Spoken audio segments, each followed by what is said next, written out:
Near the end of last year, I realised that it had been more than 15 milliseconds since I was last in Japan.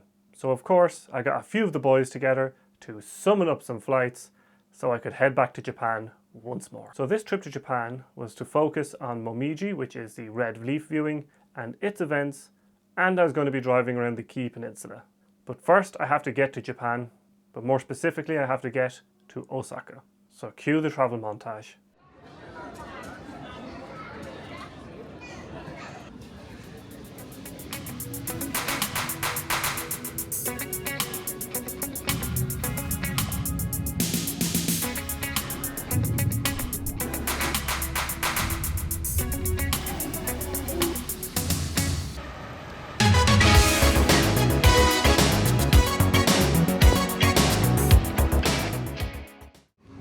For my first full day in the country, I headed north to Katsuoge Temple and Minoo Falls. Also on the way into the temple there was this absolute lad shooting on a Mamiya RB67. At Katsuoge you can get this piece of paper that you carry around the temple where are these stamps that you use to add colours to build an image. But I must have missed one somewhere because mine ended up looking like crap.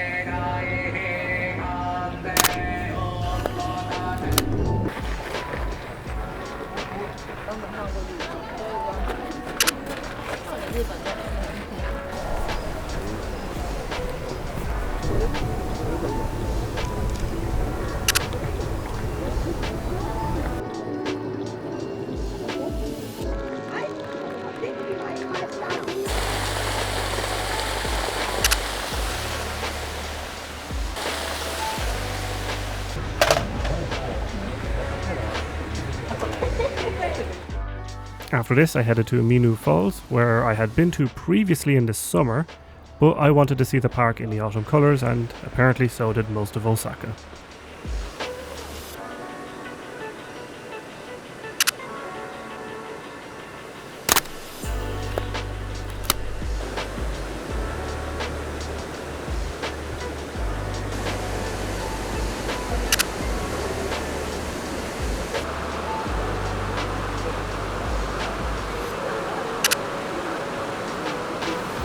After not buying the fish on a stick, I headed down the trail through the park. The whole pathway was glowing with the afternoon sun dappling through the trees, and it looked awesome, but it was annoyingly hard to photograph this well.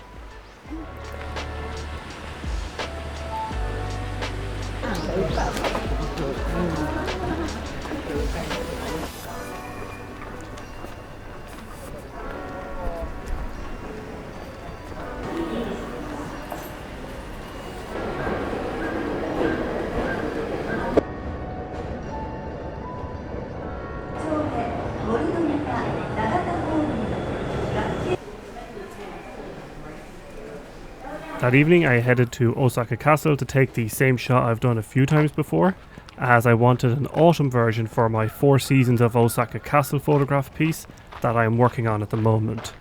I just need the Sakura version to finish this shot. This is new. We could get in there before I have a picture from sitting in there from years ago. Curse of Japan. Tour groups have shown up. Or a group has shown up, so wait a few more minutes.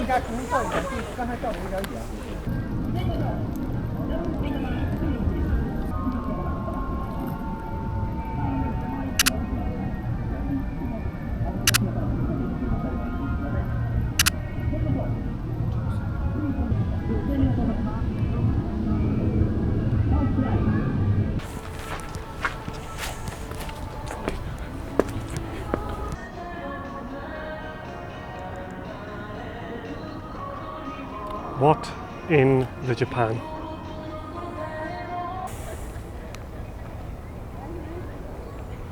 A little bit of a different shot.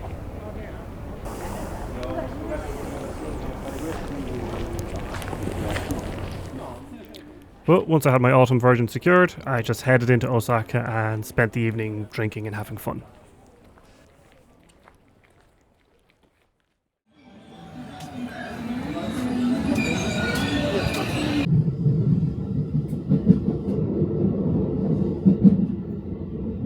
Let me just summarise what has just happened to me, because I think it's hilarious. I was supposed to be getting the train to Wakayama. You have to go to Wakayama, you go past Kansai Airport. It's basically the massive bridge. There's a turn off where the train goes out the airport. Guess who got on the incorrect train in Osaka? On the loop line, and thus I'm in the airport. So I need to stay on the train, go backwards over the bridge, and then change at another station, Hieno I think it's called, and then get the train to Wakayama, delaying me about 45 minutes before I get in the car. Wrong half of the train.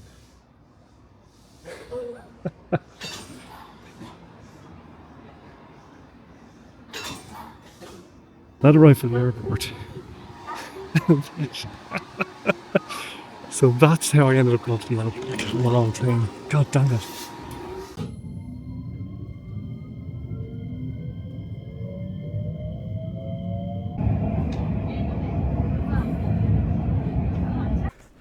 Let's go for a drive, shall we? Okay, oh gee, and I go reaching for the clutch instantly because I drive a fucking manual. So, heading up now. Now this is the fucking shticks. I have no idea what the deal is with Google Maps bringing me up this road. This is a proper wiggly one. 10 to 2, round the corner, clip the apex, oh there's a car.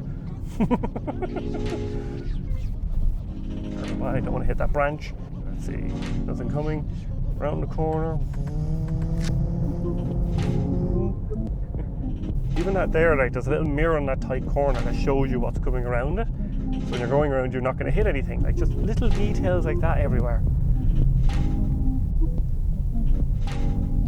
Yeah, look, another mirror, tight corner. I can see that there's nothing coming down the hill, so I can pull hard up. Another one there. 2 mirrors. God damn, I love driving here.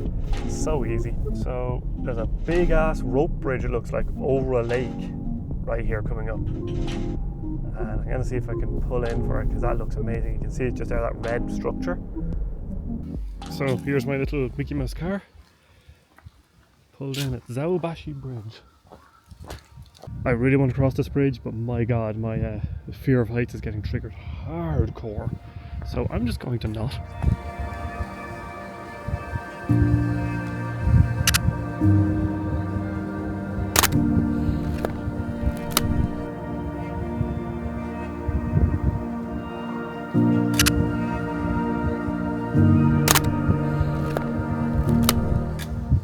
Shielding the lens a little bit there.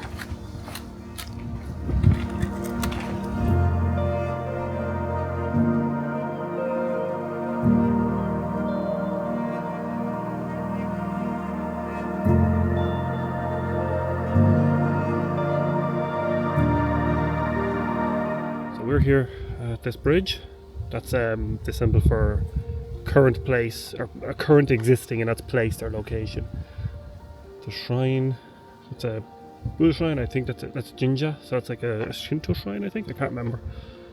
Yeah, campsite, through a tunnel, and then there's a viewpoint here for this. Okay, LFG time. Let's frickin' go.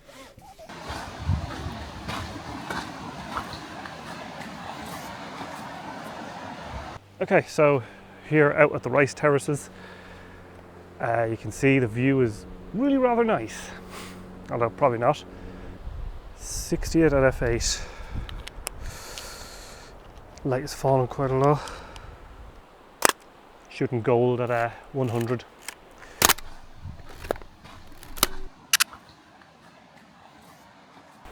So that's it. Shot done. So that is the last viewpoint. I now have like a 3.5 hour drive down to the ryokan for tonight. It's now 3 o'clock, so I'm not going to get there till 20 to 7, god damn it. So, time to cue the music and hit the road.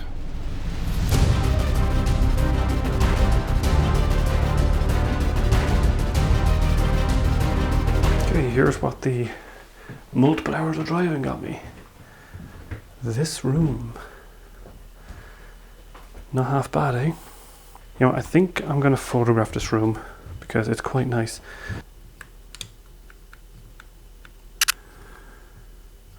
So, quarter of a second, f5.6, 1.5 a second, f8, just to be safe for depth of field. Okay, room photographed. Time to unpack and actually, you know, utilize it.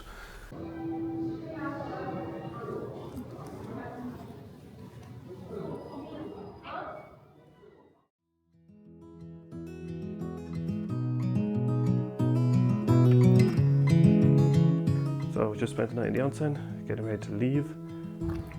Time to go.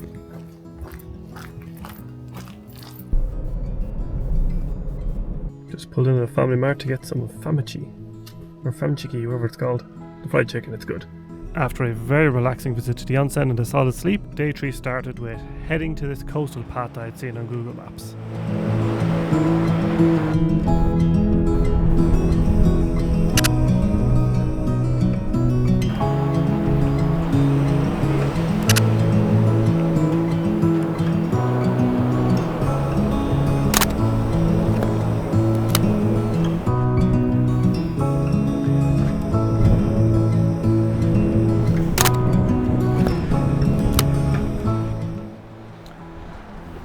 Time to head back, I suppose. I got the fisherman shot, which actually might look half decent. Okay, this is confusing me. Big return? Or dog return? That's dog, not big. I know. The one on the right there says entry forbidden. It's basically telling you don't go up the super dodgy steps with no railings. I think I'll take its advice.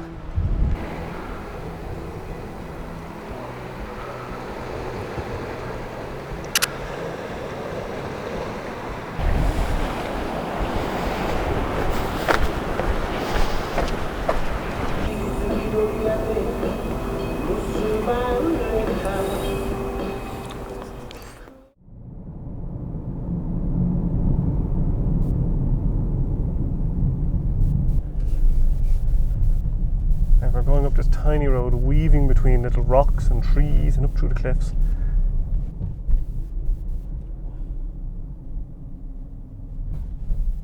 After the coastal path, I wanted to visit some more terraced rice fields, but it went a bit sideways due to a closed road and the viewpoint wasn't accessible. Yeah, I might be SOL. A lot of signs here saying do not enter. Must be important work going on. That's fucking annoying. Talk to the guy. I am SOL. There's work going on over there, so not allowed in.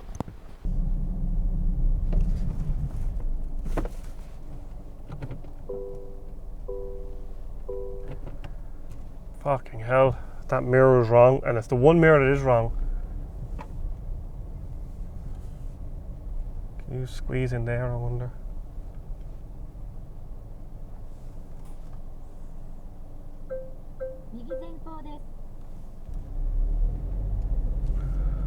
Whoa! That was scary. After a very quick, hectic drive along some very narrow roads, I finally got to Nachi Falls. Unfortunately, I was a bit late and missed the best light by minutes, but even still I headed down to the main waterfall.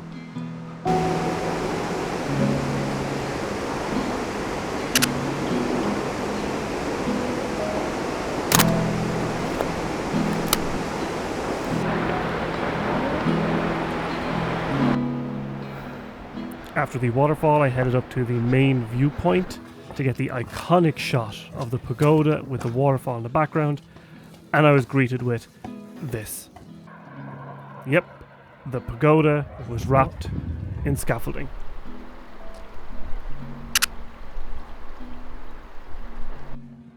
God damn it. I'm not mad. No? Is this the face of someone who's mad? Really?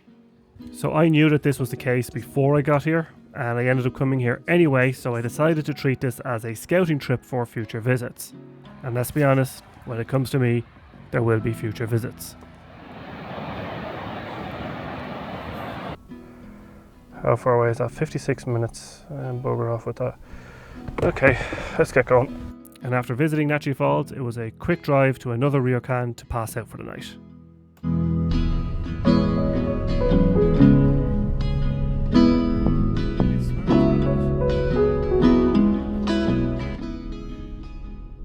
This hot spring bath, onsen, all that, yukata, proper western bed, nice desk. This is peak. With the jet lag still in top gear, and after a 6 AM onsen visit, I headed back to Wakayama after a konbini breakfast.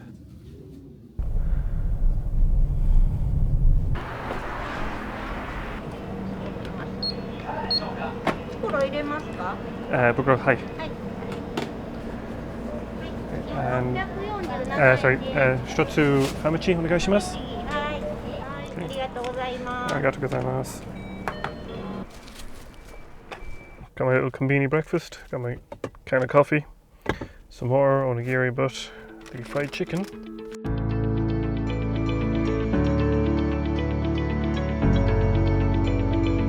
Stopped off at a bit of a viewpoint here, taking the scenic route.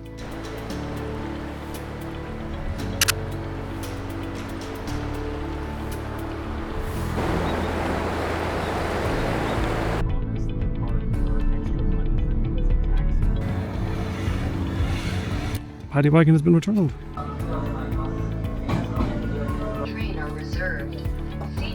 One limited express train later into the brand new underground platforms in Osaka and a rapid service to Kyoto, I was able to settle in there to my hotel for the next couple of days.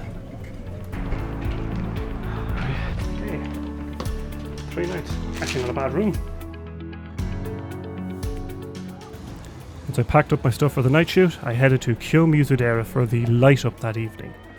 Now this light up is a big event where they keep the temple open especially late and light up all the maple trees. And it looks pretty goddamn awesome. This was the last day of the temple light up, and it was a Saturday.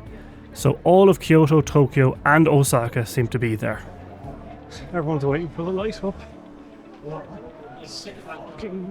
I've never seen it this busy. This is actually madness. And of course, all along the front of the crowds are the Japanese photography bros, and little piece of advice, if you're ever trying to beat them to the good spots at an event like this, you won't.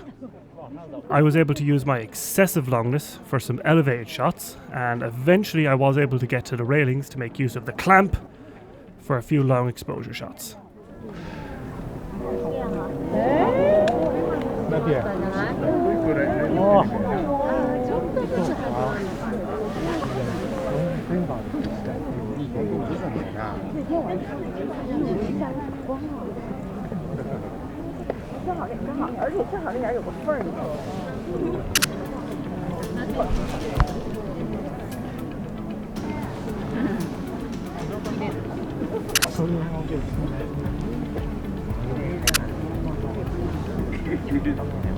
The effect of the lights shining up onto the trees was actually pretty awesome to work through as well, but the crowds here were intense. I did get some sweet photos though, with red leaves on the black night background.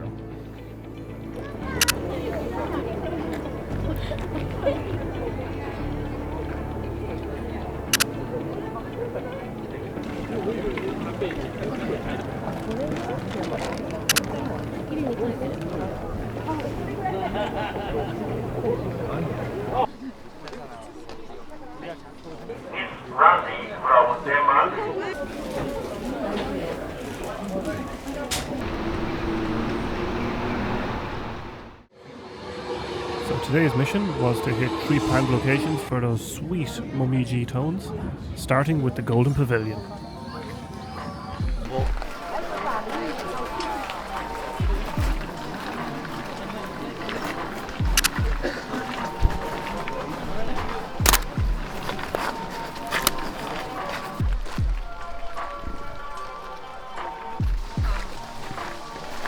Once I got the shot I was looking for at the pavilion, and after a nice matcha ice cream of course, it was time to go scouting at Bishamondo Temple.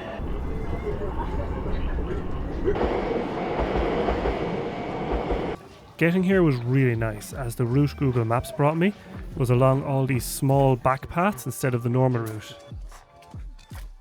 And walking along by the river and underneath the trees was just...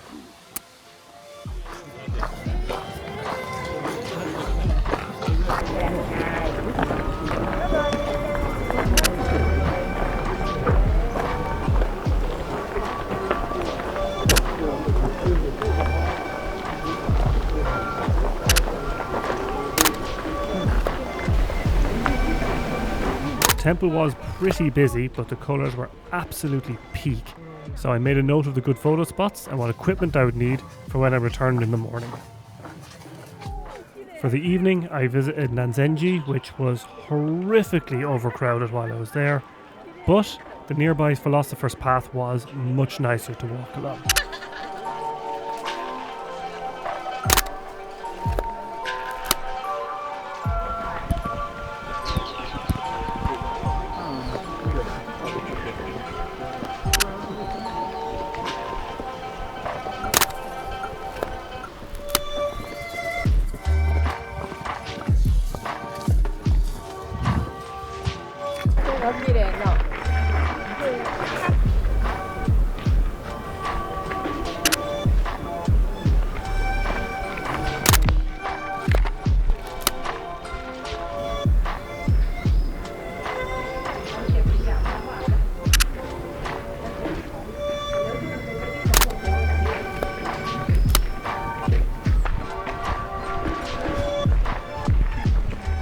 After a visit to the very dog-friendly cafe And Bull along the path, where I made friends with some of the local puppers, I finished the path, got on a packed bus back into town, and did my absolute best not to push the red button.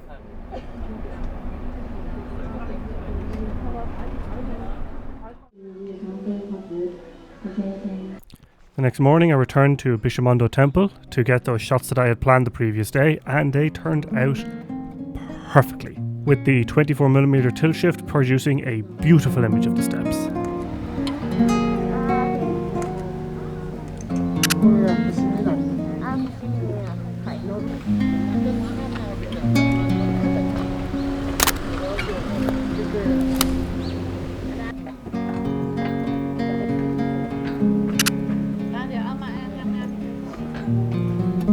Like on DF.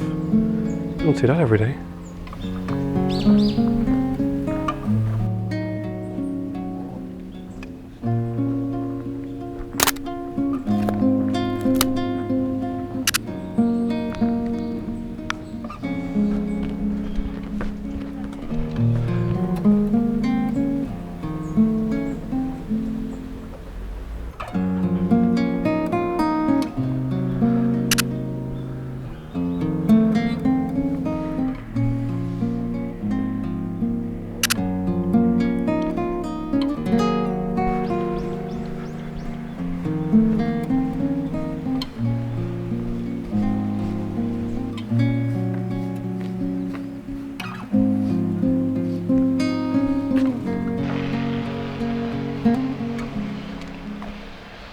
I have to say that was a really nice little visit early in the morning.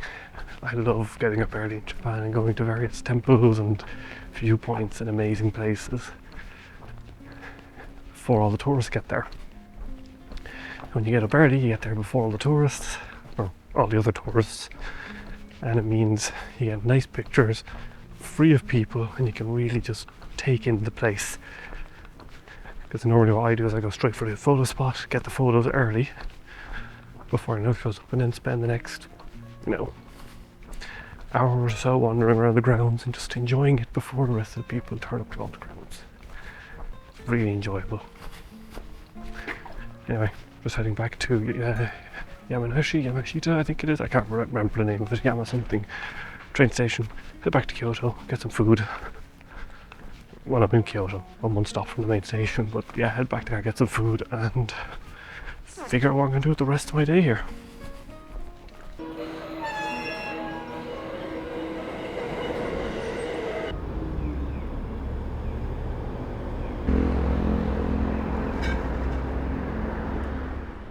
after a successful trip to Bishamondo temple, I headed off to Kifune because I had some shots planned here from a previous trip where I had scouted the area before in the summer, and now I was returning in the autumn to get those shots.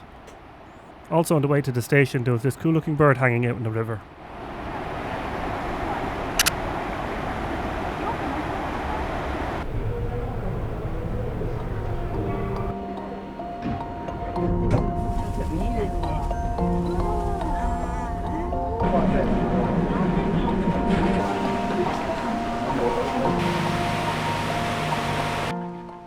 That's where the hike comes out. It's the hike I did last time I was here. Came out there, it's a fucking 5k over the hill. Tough hike. Particularly when it's 35 degrees and you're sweating your bollocks off. All the eating areas that were all up along here have been removed. There used to be loads of them. It's odd.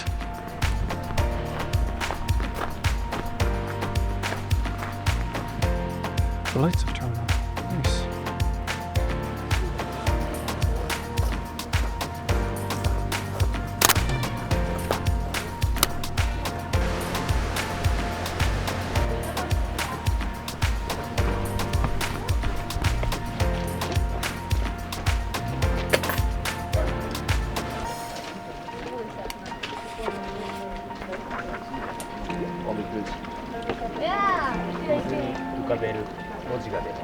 QR コード QR で日本語読めんで。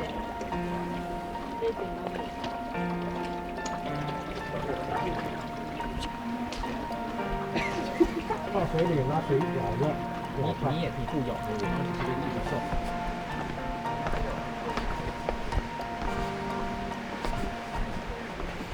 The main shot here is an evening or night shot of these steps with the lights up each side, but unfortunately this is a really busy area, so you end up having to do super long exposures. But a really big group of other photographers got there first, and they would not stop taking their super long exposures that I also wanted to take.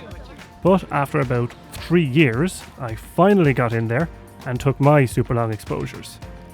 But to be honest, I don't think this tactic worked out all that brilliantly. I think if I was to do this shot again, I would take a lot of shorter exposures if possible, and then I would use Photoshop's averaging function to remove all the people and get a nice clean frame. Or next time I could just stay in a hotel nearby and go out in the middle of the night and get the night shot that way.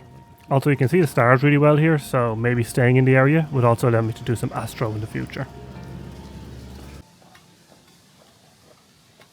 Once I got in my shot and had my fill of the area, it was time to play sardines to get the bus back to the train. Also, this just happens to be the train that runs through the autumn tree tunnel at night with it all lit up. And the driver also turns off the lights inside the train, and it looks awesome going through this.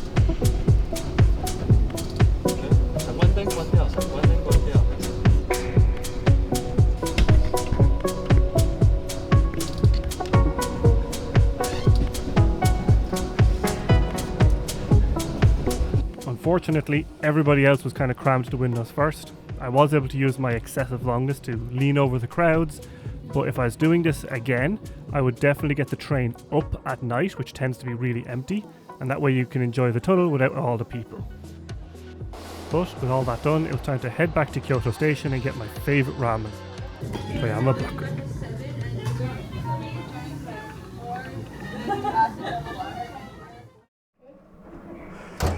画面の内容、ご利用料金を For my final morning in Kyoto, I headed to Tofukuji, which is apparently one of the best places for those sweet, sweet autumn tones. But also, apparently everybody else thinks this.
Afterwards, I got some takoyaki at these food stalls and I enjoyed it with my new friend.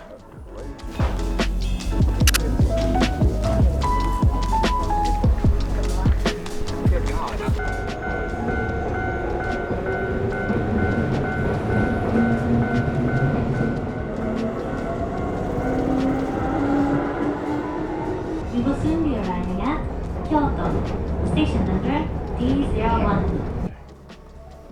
After this, it was time to return to Tokyo on the Shinkansen. And of course, I booked the Mount Fuji seat, which is seat E on the train.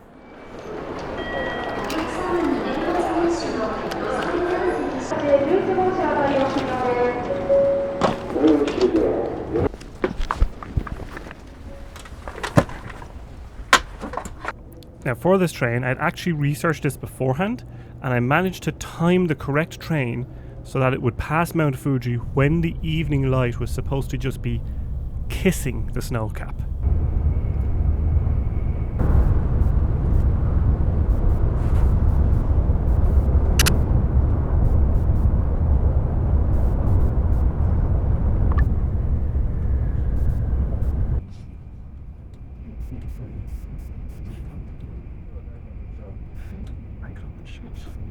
I got the Shinkansen shot of Mount Fuji, finally.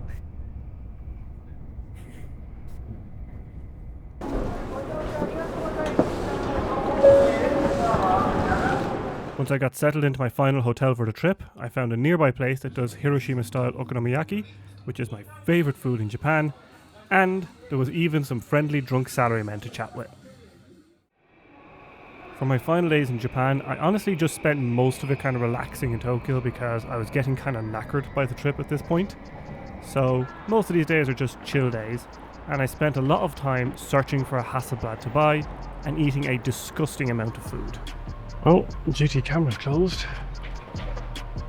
I've gotten my F4 here before.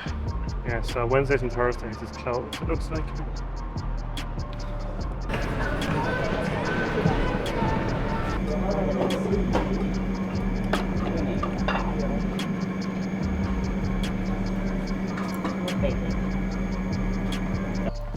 I also visited a few different parks around Tokyo to find some yellow ginkgo trees as well.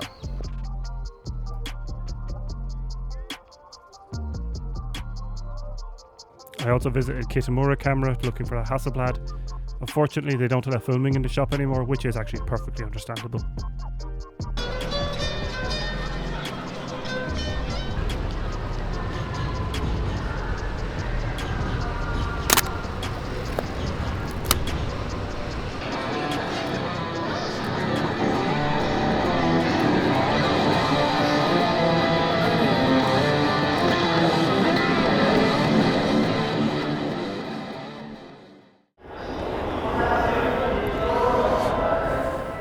Today was pretty much the same as the previous day, hunting for that Hasselblad deal which I never found, and also checking out some parks to find some more of those elusive yellow ginkgo trees, and this time I was actually successful.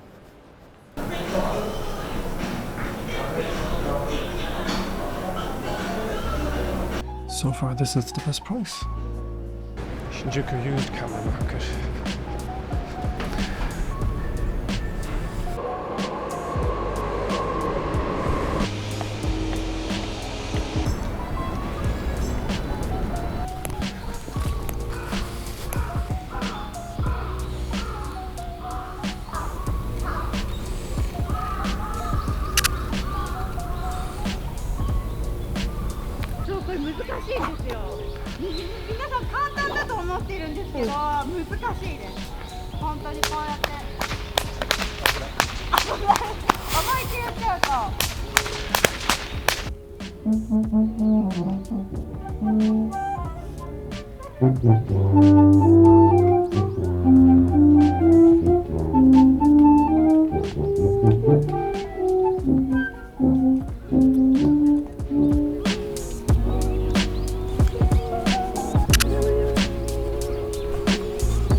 Then in the evening I met up with Fabian, aka German photography bro again, And after some cheap but very good food, he showed me around and brought me to some awesome photography spots.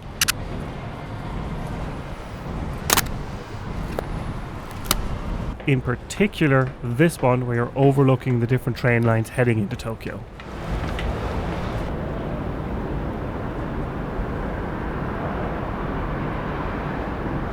There's one.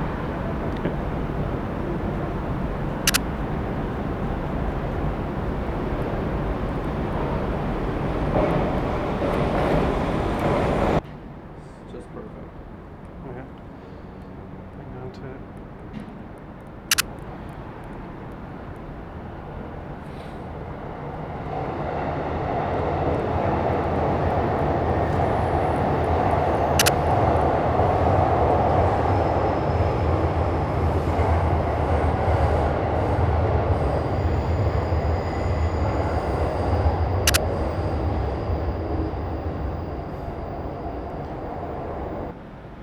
I love shooting it. It makes literally no sense. Still shoot it. Okay, so that pole there is what's in focus.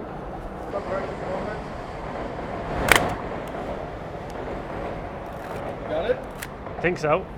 What ISO is that from? 500, but I'm shooting it at 4. It looks so good. Oh, that's nice actually.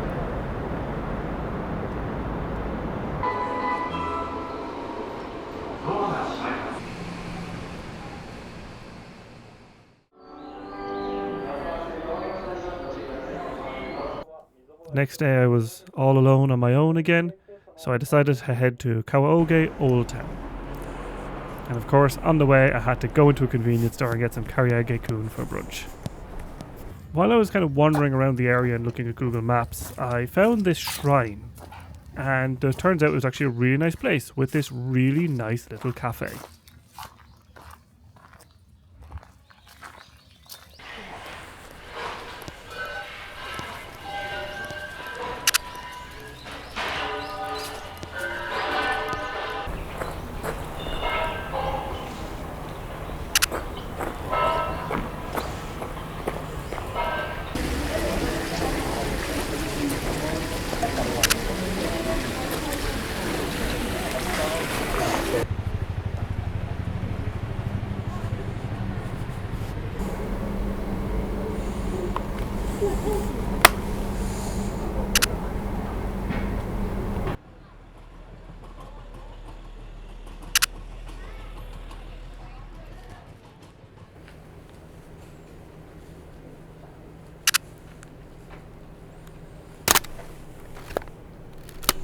After ending a short conversation with an older man about his parrots and where I had been to in Japan over the last few years, I decided to head to an eco-town second-hand shop, as I had a few things I was looking for.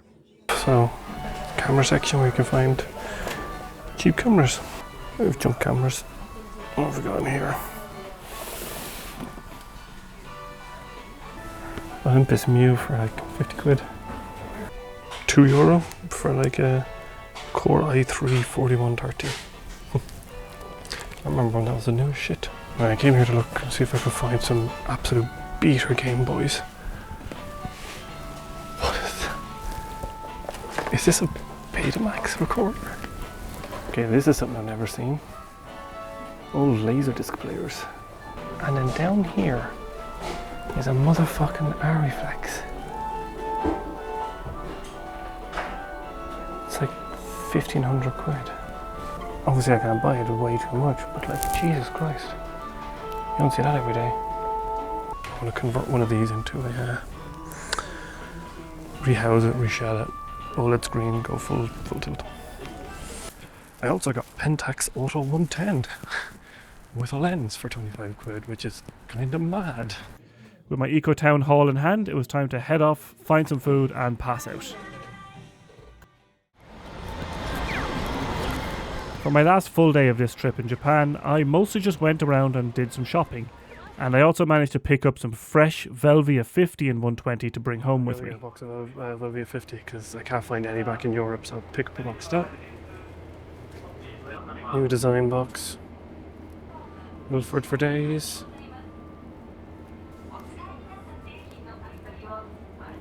Would you like some colour paper? 80,000 yen. Is that 400 euro? I know 90,000 is about 550, so it's probably close to 500 euro for a V850 equivalent. So, got the camera cage for the Z8 and picked up some Velvia 50. Spent 100 euro, I think it was, on the Velvia 50 after the tax-free. Means I can't use it in Japan, but it's my last day, so I'm not going to. But yeah, Velvia 50 is basically gold in Europe. Yeah, I can't find it anywhere, so. For the evening, I went to Asakusa with the Tilty Shifty Boy and, of course, the Clamp for some night shots that turned out really well.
A little bit of shift.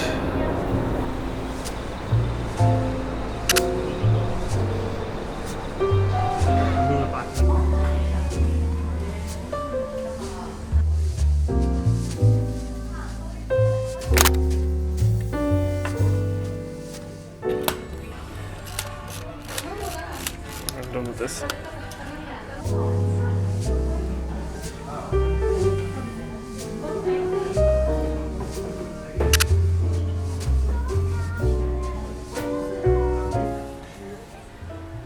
Bim.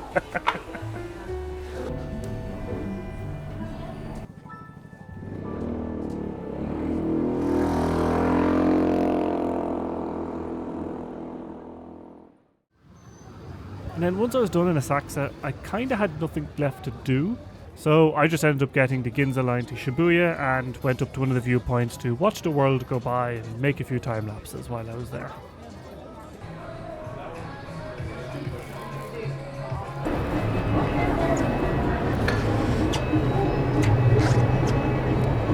Perfect.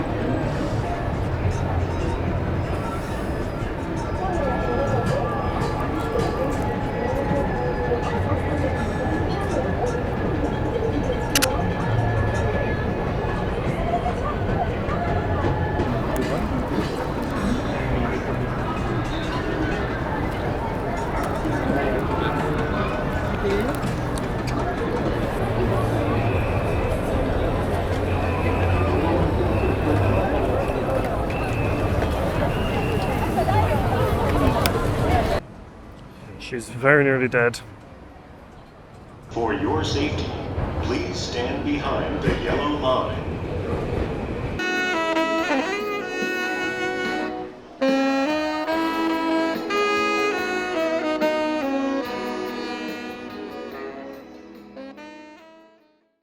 And so, the time has come. Check out the final hotel and head back home. Well, my flight's not until 10 o'clock tonight, so I'm going to have a day of exploring Tokyo. But time to leave the bikes downstairs. For my last few hours in the city before I had to catch my flight home, I headed off to the Mei Jingju Shrine near Harajuku to shoot off one last roll of Velvia 50.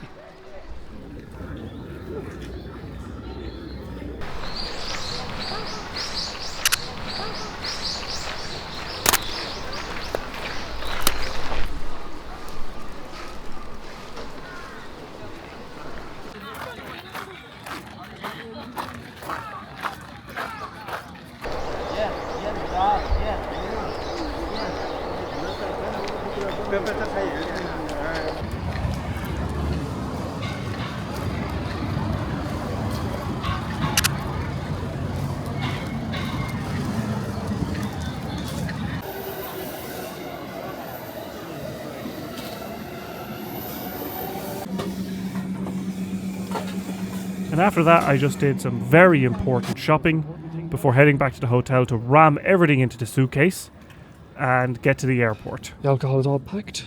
My duffel bag that I brought with me in my suitcase holds some extra clothes. This is just full of fucking camera purchases and lenses and all kinds of fancy stuff and cool things. Anyway, train station time.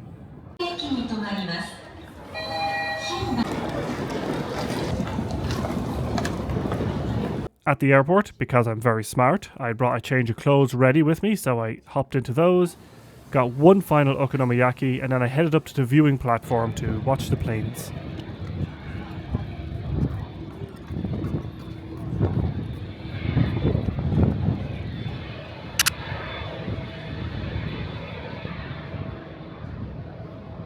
After security, I visited the lounge and took a shower there, which, if you haven't taken a shower in an airport before, it is heavenly.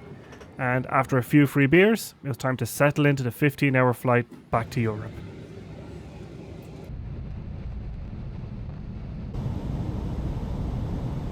And then once I was home at 9:20 a.m, I was just in time to be at my desk and online for my remote job at 9:30.